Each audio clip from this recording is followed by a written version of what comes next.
So the next thing I want to talk about is a theory that I've got, based on my experience, which is the bigger the company, the worse it is. Yeah. And you'd think as companies got bigger, there'd be economies of scale, but also that by the time they'd grown that big, they'd have got their act together. You'd expect the little ones to be amateur and the big ones to be professional. And I've got a little list of reasons here why I think they get worse as they get bigger. And one of them is they get more complex.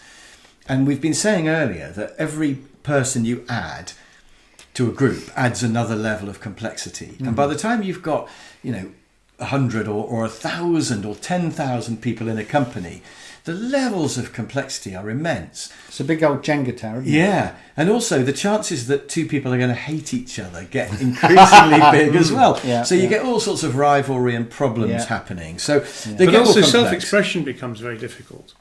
So individuals, in order to stand out... they can make less difference. Yeah, it's really because difficult. they're just a tiny fraction. Yeah. In fact, there's no point in trying to make a difference. Almost no point. Because in a big company... Or you have to do something extreme. Yes. You have to throw soup over a Van Gogh in order to be noticed. Yes, exactly. So no one person can get noticed. No one person can even see it all. And that's another thing I've got on here, that nobody can see everything when it gets big. Whereas a small company, you can have, Elon Musk making the rules and getting stuff to happen. But it gets to a point where he can't do it all. And then he starts to get dependent on his people. And so no one person can see everything. No one person can make decisions anymore. Decisions have to be committees and departments and signed off. And you always imagine the next promotion will give you the control you feel that's missing. Yes. That's right. If I could just get one more level up, I'll be able to really make a difference to this place. And you have when I look through toilet roll, it'll be just slightly bigger. If I had a and it bigger never toilet is. roll. It's always the same size, the toilet roll. And because you think, if I could get really senior, I could make a difference. But of course, by the time you get to the top, you've got loads of people underneath you all making your life difficult. So wherever you are, you're surrounded by people making your you life might as well be at the top and collect the 2 million. Yeah, that's Hey-ho. true. So if we're you can all get there, but what do you have to do to get there? We'll just play politics and scrabble above people. and And do all terrible up the ladder. things. And what if whatever it takes. And what if it takes you 30 years to get there? Well, that's the other problem, isn't it? Because That's you've your only whole got life. 5 years to go now, haven't you? Yeah. No, thank God. Well, Me, you mean? Well, if you start or off all of us. if you start off at 20, Yeah. if you work for 30 years, that makes you 50, and you can retire at 55. Yeah. So you've got 5 years to go. That's two. So That's how 5 much- times 2 million, 10 million. Well, Yeah. it's never going to earn that anywhere near. So how much of a rebel are you going to be in those last 5 years? Oh, well, not too much. Not at all. Because you got 2 million a year. Yeah, So, well, so yeah. basically, in a big company, you've got the senior. It's stuffed with senior people who've taken a long time to get there. Yeah. Who've got a lot of vested interest and don't want And to change. Yeah, do of not course. disrupt That's that boat. interesting. Don't disrupt that No, boat. I've also got on here that it's more wasteful because you've got more overlap and more gaps and things, but also waste can be hidden. So if somebody's spending twice as much as they should have on something, or they're making mistakes, it's so easy for it to not be noticed. And if you've got a training budget of £1 million, you don't care whether I charge an extra 200 or you accidentally pay me twice or something. You don't care.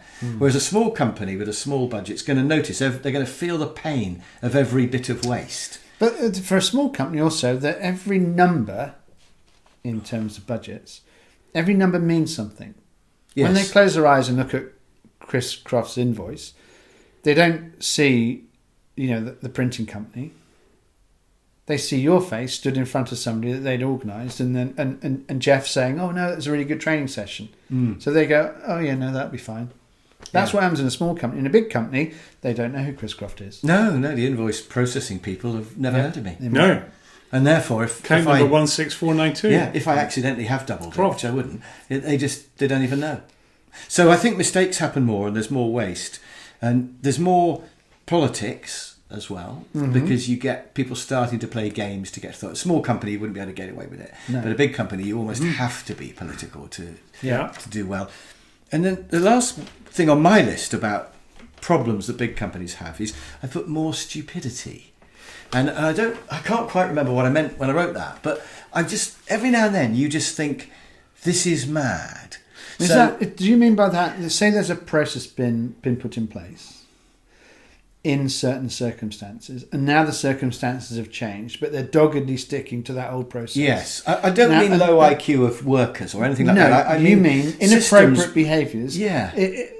In the circumstances, obviously not the sensible thing to do. Well, I was staying at a Premier Inn a while ago, and the woman spent ages. life you live, eh? Yeah, I'm living the dream. And the woman was typing it in, and I thought, Croft, 5 letters, how hard is that? And she was and it was almost like she was putting, "Dear computer, I have a visitor here. He says his name is Chris. Do we have anyone called that on the system?"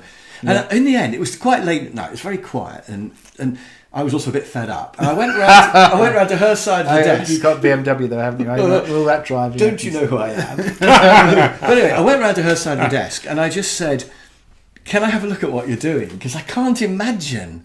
Why is it so hard to check me in?" Yeah. And she went, "Oh, it's this new system they've got. It's terrible. The old one was so much better." I wrote Croft, CR. Yeah. As soon as you put C, it would complete it. It would be there. Only one guest still to come in, and there he is. But this new one, you had to go into all these menus and do all this. And apparently it was better for the finance department. Yeah. Because it gave them much more analysis by cost centre or something. But it was terrible for the frontline people. Nobody ever even asked her. And I remember just thinking, that is stupid. And not great if there's a queue of guests.